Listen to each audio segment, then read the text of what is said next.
What's up, Devils? J-Dog's back for another goddamn fucking video for you.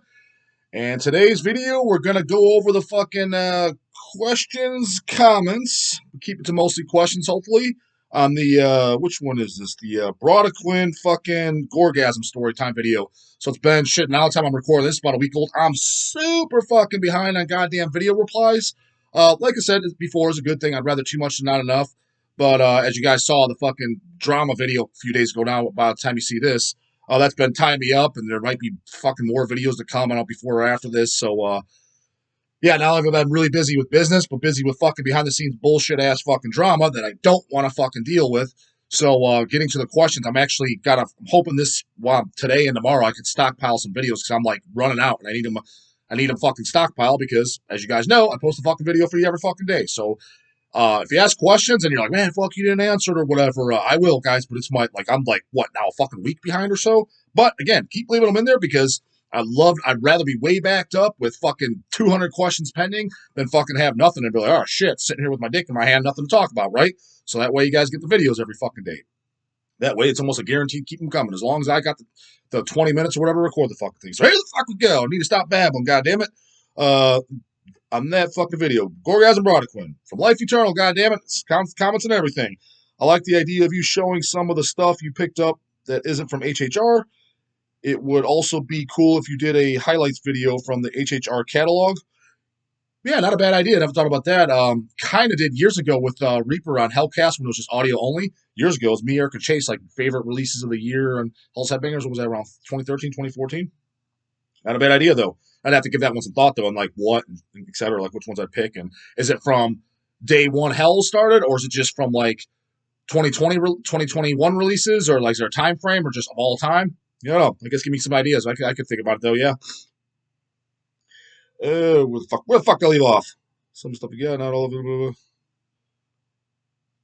Oh, some of the stuff you got, not all of it. I got that Gorgasm EP on CD. What an absolute classic. Yeah, that first Gorgasm, Stabbing Orgasm. I mean, fucking great album. Stab Wound Intercourse, right? What the fuck's it called? Yeah, Stab Wound Intercourse, right? Mine was drawing a fucking blank. The first EP, goddamn, you know what I'm talking about. Shut the fucking LP. You got any Jungle Rot stuff or any of the other Wisconsin death metal bands? You know, who are the other Wisconsin death metal bands? Drawing a blank. Not that I can think of. Jungle Rot's a band I never gave them much chance. I know I heard like a mid-tier album. And I remember I didn't think it sucked. I just didn't care for it. Just didn't do anything for me. And I never went back to them. But I don't know if I've ever actually heard which one's their debut? I don't even know if I heard it, and I've definitely never heard their demos. But it's always been in the back of my mind where some of their stuff probably is good and I'm missing out. But it's just the one thing I heard. I'm like, I didn't really like it. But like I said, I think it might be like a third or fourth type album.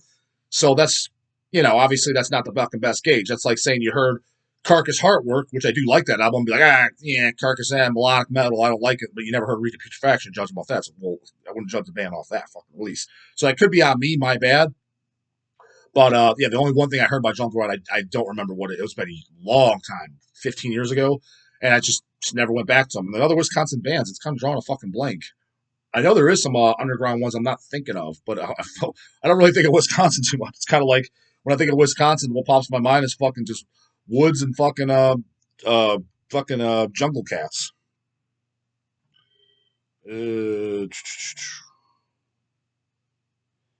From Gorham Brodequin, our legendary shame you can't get any response. Question: when is the first Last Days of Humanity press dropping? Heard you discuss it on a Hellcast a while ago. Been hyped for it. So whenever I mentioned that, 6 months ago or so now. So maybe if it was submitted 6 months ago, probably had another 6 months. If it was 8 months, basically all that ever since WimpVid, probably about 3 months after WimpVid or so, the pressing plants, you submit that something, it's a year turnaround time. So if it was 6 months, probably another 6 months. It takes fucking forever. Like when those goddamn Christians, like we just got, look at that guy, got a Christian for the show.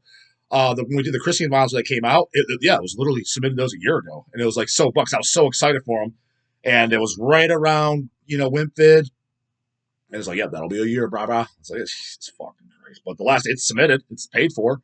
So it's definitely happening. Like, layout's done, it's at press, plant's been paid, whole 9 yards. It's just literally kick back, put your feet up, and wait for it to come to the fucking doorstep. Which, I can get a little antsy, because I'm definitely looking forward to it too, brah. Lori and the Epic One also comments all the goddamn time. Gorgasm are awesome. I love the album Masticate to Dominate. Yeah, that was the third release, right? I don't know that one as well. I own it and I do like it though. With Cannibal Corpse being pretty much your favorite band, why don't you do a ranking of their albums in order from least favorite to favorite? Kind of did. What was it? Maybe I didn't post it yet. Did the first three. Like I said, if I had to do top three, it's probably in order: Tomb of the Mutilated, Eaten Back to Life, then probably Vile. Then after that, probably Bloodthirst. After that, it's kind of like. And after that would be the Bleeding. Like, yeah, it'd get hard because a lot of them are kind of close. Like, for example, take like a lot of the albums, kind of like Evisceration Plague, Kill, kind of like those equally. There's a lot that's kind of like it'd be hard to like, from first to last. I guess if I had to pick my very least favorite album, it's my least favorite Cannibal. So I like every single album. Maybe The Wretched Spawn would be my least favorite because I remember when that first came out, there was like I thought the title track wasn't that good, which they always play that one live. I don't know why because I think there's songs that are so much better on there, like Frantic Disembowelment, Severed Head Stoning, They Deserve to Die. Love that song. What's the song with Decency Defied is fucking great. So it is a great album, but maybe that's my least favorite. I don't know, just because maybe, yeah, it's even because when I thought that, I don't know, that's a pretty goddamn good album. But I just, for a while there was like, remember the first one, was that the one direct? I think that's the one right after Gorpsest, if I'm not mistaken. I just remember there being, it took a few more listens. Actually, you know what? Maybe Kill's my least favorite. But again, like Make Them Suffer, I think is one of the greatest Cannibal Corpse songs ever, but it's on there, and The Time to Kill is now is great. But as song as a whole, Kill might be my least favorite, actually. Yeah, maybe Kill as a whole. But again, I think it's a great album, and like Make Them Suffer, I think that's one of their like that's almost kind of like next to Hammer Smash Face for them now, isn't it? Like it seems like they play it live, everything, and everyone expects it, and it's a fucking great song. But I think there was songs in there that kind of like just weren't as stand out as good. From Gray Area 51, I love your cat and hope she doesn't piss on your wax. No, she don't. Actually, because we have 4 cats. They're all really good. None of them they don't piss on anything. Like sometimes you hear that, like, oh, my cat pisses on this. I almost start to question, like, is your litter box clean? Is it like we've never had that ever since? And Evie, who I showed, and her brother Charlie, we got them as little kittens, and from day I think they were 8 weeks old when we first got them. Day one, they just went in the litter box.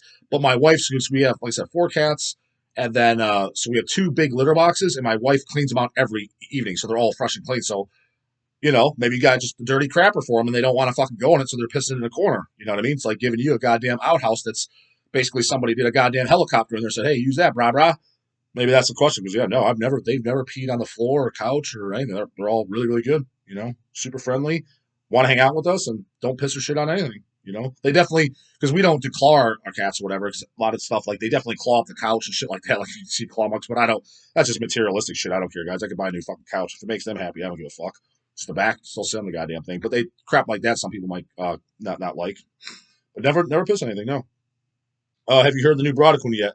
And if so, you dig it or no? I have not. For a while there, other than, I heard that they kind of came back, but I didn't know they recorded anything. I basically was the first 2 album guy, especially the first album. What's so great about it is it's so brutal. It was kind of like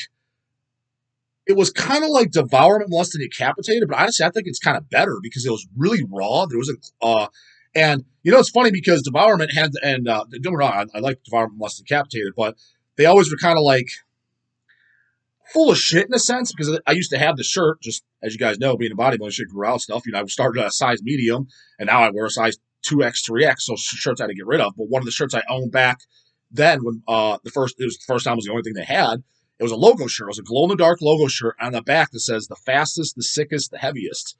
And they're definitely not the fastest. I mean, like Broadicune, it was way fucking faster. As a matter of fact, I always consider Devourment kind of a groovy, kind of stompy fucking punching someone's face in fucking catchy death metal with a few blasts here and there. For the most part, I didn't think it wasn't fast at all. A lot of breakdown parts, as opposed to the Broadicune Instruments of Torture. It was super fucking fast. It had the really low gurgle vocals that were similar to the real low gurgle parts of Devourment, which pretty much it was not even understandable what the lyrics, because I know because I tried. So it was kind of like that, but only better, like fucking blast in full speed from beginning to end. All the songs I was able to distinguish apart, really catchy at the same time. So I just kind of considered Broadicune Instruments of Torture a better fucking Devourment. And then Festivals of Death came out, and I thought it was good, and I thought the songs were good, but I I wish they had that raw production. It was kind of like what stood them apart. Like all the brutal bands at that time, they all had like kind of like a crystal clear studio production, which was nothing wrong with that. A lot of those albums I like. It's just that's kind of what's really stood out about the Instruments of Torture. It sounded, it's almost not as raw as a demo. It was kind of in between a demo and a studio, and it stood out for that. So then after festivals, that's okay, they couldn't catch it. Then there was another album, it was even more polished, kind of like, guys kind of lost with kind of like your niche for me. You know what I mean? So I kind of just like lost touch and didn't care.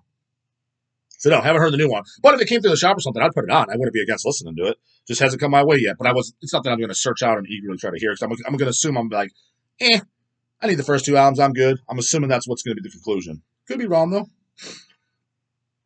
J. Deakins, goddammit, every fucking video. Question: I know you like Cryptic Slaughter. Love them, brah brah. So my question is: are you into other old school crossover stuff like DRI, Wehrmacht, Excel, etc.? If so, what are some crossover bands you'd recommend? Old, yeah, crossover was the one thing I know very little bands and recommendations. I'm sure there's a couple things I'm not thinking of, like one-off bands, but like yeah, Wehrmacht and stuff like that. I always thought they were okay. Like I heard Cryptic Slaughter very early on. I think more so it was kind of like, I don't want to say on accident, but you know how Relapse did the Convicted CD and the Money Talks? That's what I got. And me, Relapse was one of the main labels, distros, me growing up as a kid that I ordered from. So it was kind of like, it was a Relapse just put that out, kind of like at the same time they did the Repulsion Horrified. So I was checking out a lot of Relapse stuff. So when I heard Wehrmacht and stuff like that, it was much, much, much later. I was definitely in my 20s. And I'm like, yeah, it's cool. And but it's just Cryptic Slaughter was always numero uno. DRI is cool. It's really fast, and it's like party thrash crossover. It's definitely cool, but I don't know it as well as Cryptic Slaughter, or it's not really my go-to. But I definitely don't think it sucks. And then, like I said, I know there's probably more underground bands, maybe even like more newer bands that I'm trying to think of, like who's I know there's definitely somebody I'm like just kind of like crossover that I like, but I'm drawing a blank as to who. But I'm sure there's definitely somebody in there. But as far as the big ones you mentioned, Cryptic Slaughter would be the number one for me. From Chewing Through It. Yo, J-Dog, totally off topic here, but I had a question in regards to exercise. I used to regularly train 5 days a week, 3 days strength training, 2 days cardio, not a stranger to fitness by any stretch. In the last 6 months or so, I found myself to be drumming for 5 different bands. 5 bands, god damn. Long story short, I have to practice drumming very frequently. Sounds like you got 5 fucking bands. But my soreness from strength training, and I figure from lactic acid buildup remaining in my arms, impairs my drumming capabilities during band practice. This has led to me refraining from exercising at all in fear of hindering my drum performances. Do you have any insight into how I can alleviate arm stiffness, especially forearms, and balance these two passions of mine? Thanks. Yeah, I've never been in that boat because I'm not a drummer, but what I would say is a lot of stretching for arms and forearms. Probably the best forearm stretch is how do you do? You go up against the wall, and your palm of your hand. I show you the video. Like so, you have your arms straight out like this, and your palm of your hand. Does that make sense? When you put it up against the wall, so this part of your palm should be flat up against the wall, and your arm fully stretched out, and stretch the shit out. Does that make sense? So it'll be really pulling back on your forearm. Doing those regularly on a daily basis should really open that up. Stretching your biceps out, like holding on to something and pulling it from a hammer grip and a fucking palm facing grip. Tricep stretches, everything. Just make sure there's everything's stretched and loosened up. Doing a device I have, I don't know if you're familiar with foam rolling and stuff like that, and tennis ball rolling or lacrosse ball rolling for your glutes and shoulders. But like foam rolling is the most known one, where you're on your back and use a foam roller, roll out your back. Anyways, there's a device out there. You can get it right online. It was recommended to me by my chiropractor. They use it there. It's called Roll Recovery. The device is about 120, 130 bucks. Shipped right to your door. And basically it's this roller that you can pull apart. And anyways, you can do your small muscle groups, roll out your forearms, roll out your upper arms. You can roll out your quads, your calves. And it really, especially for quads and stuff, it really loosens up the IT bands if you do it on a regular basis, just rolling it. It fucking hurts when you're doing it, but it's basically foam rolling for your smaller muscle groups, because you can't obviously use a foam roller on your goddamn forearm, but you could get it on your forearm and really roll in there just 30 to 60 seconds, 2 sets or so, and just do it every day, and that'll keep everything loose and limber. And if it's soreness from training, the only thing I can think of is maybe what you could do this is reduce the volume of your training per session, but increase the frequency. So, for example, let's say you're doing chest once a week, and let's say you're doing 4 exercises. Uh, so you train chest on Mondays, right? Cut back your chest training to 2 exercises. That's it. Say you do flat bench and fucking incline bench, right? That's it. 2 exercises, 3 to 4 sets each. That's it. So you're doing 6 to 8 sets. That's it. That's your chest routine. And then training again on Thursday, 2 exercises. Whether you want to do the same 2 exercises, if you want to switch over a machine, or you want to do 1 press, 1 fly, that should alleviate soreness. And that you can do that, apply that to arms or whatever. Because if you just do a lot of fucking higher volume and you train it once a week, which is pretty much what I do, for me, it's a little, there's reasons why I do it, but in your boat, what I would do is, just to split it up a little bit more. And that should alleviate soreness because you're training it more often and your volume is not going to be so high to where you should be sore. Because if you're doing let's say you do that for arms, let's say you do arms twice a week and you're doing 2 bicep movements Monday, 2 biceps movements Thursday, or whatever, Tuesday, Saturday, you really shouldn't. I mean, so that's 4 exercises total per week.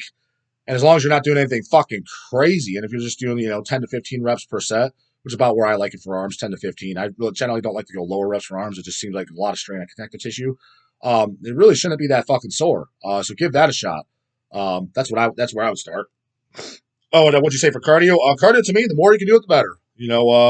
That's the way I do it. It's just whenever you can do it post training, or I definitely don't like it pre training unless you're just doing real light cardio to warm up, or you do it first thing in the morning, which is my favorite time, right before bed, whatever. More cardio, the better in my book.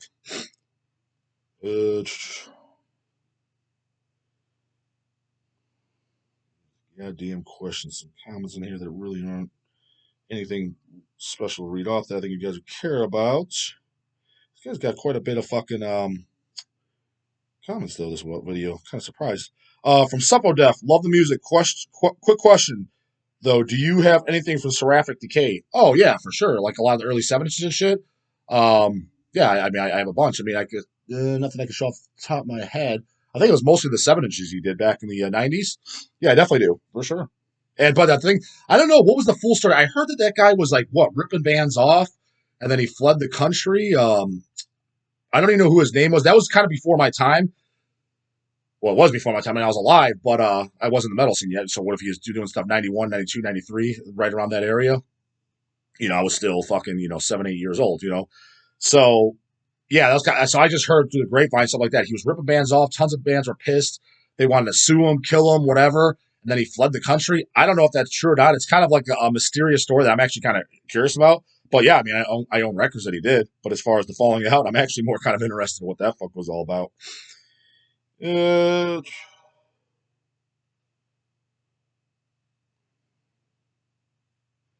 What does this say? From Paul Roach 6.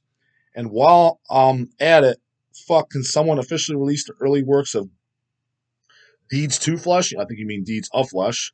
Fuck me. King Overdue, official trading on LP I'll kill for.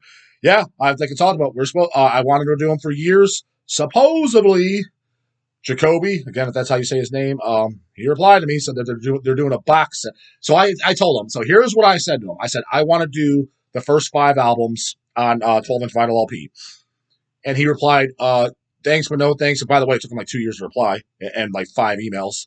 And he said, but we're going to be doing it ourselves here soon. This is probably about 2-3 months ago. So soon to me is probably, if it's not out by this time next year, then he's full of shit as far as I'm concerned.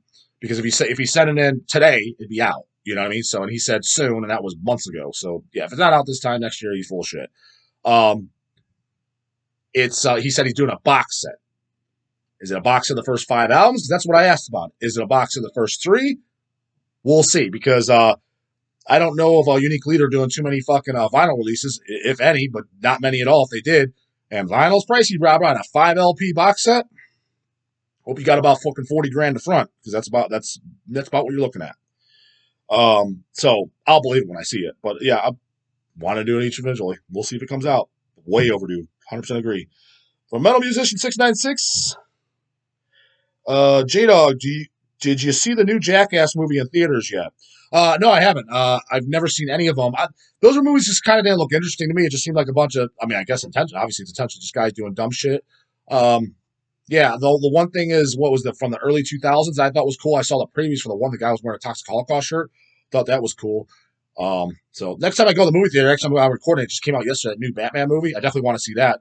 So I'm sure my wife and I will go to that. Hopefully, if we don't, I'll be kind of pissed because I definitely want to go to the theater because I actually enjoy going to the movie theater, and pretty much most of the comic book movies that come out, try to go to the theater and see. And the last movie we went to the theater to see, I think, was Venom 2. Maybe there was something after that. But yeah, as of right now, the main one I want to see is the new Batman. Whether it sucks or not, I don't know. I'll find out. And last goddamn question: heavy metal zombie pilot. What is your thoughts on the band Fluids? Well, thought they were fair enough because we put releases out by them.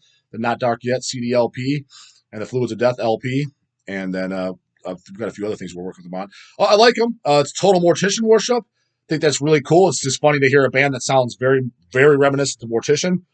I can't say I like them nearly as much as Mortician, but good band, good sound.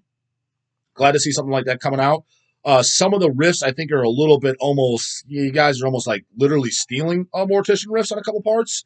Because I mean, there's parts like literally came on and I thought it was a fucking. I literally thought it was a Mortician cover song. I'm almost positive this is fucking Slaughterhouse or the title track Zombie Apocalypse or yeah, something like that. Like that's literally. And then it's kicked them out. Okay, it's not. But so other than that, but yeah, I mean, I think and their intros are kind of cool. I hear they're more like intros of don't quote me. As somebody told me, I don't know if this is true or not. That it's actual real shit. Like maybe like from what I heard, I want to see if I get the story from a diehard fan of all this stuff. Told me that it's they get samples like let's say from like police fucking the police were there or whatever or on camera crimes type of shit, and they whatever however how get a hold of it. I don't know if it's online or how they get it, and they use that as samples. So that if that's the case, that's it's kind of cool. Definitely fucking original. I can't think of anyone else that's done that. And if they have, maybe they just did one-offs. I'm sure that's been done. But as a regular thing, where they're using intros all the time, like Mortician did. But if it's actual real like crime scene type shit, that's pretty cool too. You know what I mean? The covers, a lot of the early covers, it looked like that's how I first checked it out. I was like, what the fuck? This looks like just like Reeker Putrefaction or Symphonies of Sickness cover. It was total like Carcass rip-off cover. Then you put it on, it doesn't sound anything like Carcass. It sounds like Mortician. I was a little taken off by guard by that, but yeah, those are pretty much the thoughts. Overall, good fucking band. Glad to work with them. So yeah, if you guys haven't heard them, check it out. If you don't like Mortician at all, you're like, I think Mortician sucks. Don't even waste your time because I promise you're not going to like them then. So, but if you do like Mortician a lot, definitely worth fucking checking out. Mortician's still the kings, but at the same time, I grew up with Mortician, so they'll always be the kings of that style in my book, right? So anyways, guys, that does it for this one. Keep the goddamn comments coming. Don't worry that I'm behind. Don't feel fucking shy. Well, J-Dogs, now he didn't answer my last question. Yeah, they'll get answered, so just keep leaving them in there. And I might do another video or two where I, like a couple pass I did, to combine like two videos, so just search out strictly questions and answer like maybe two videos at a time, another two videos, just to kind of get a little bit caught up. If I have to, that's what I'll do too. So don't feel fucking shy. Your shit will eventually get answered. Put them in there, goddamn. You get the shout out, everything. And I'll see you motherfuckers on the next one. Later.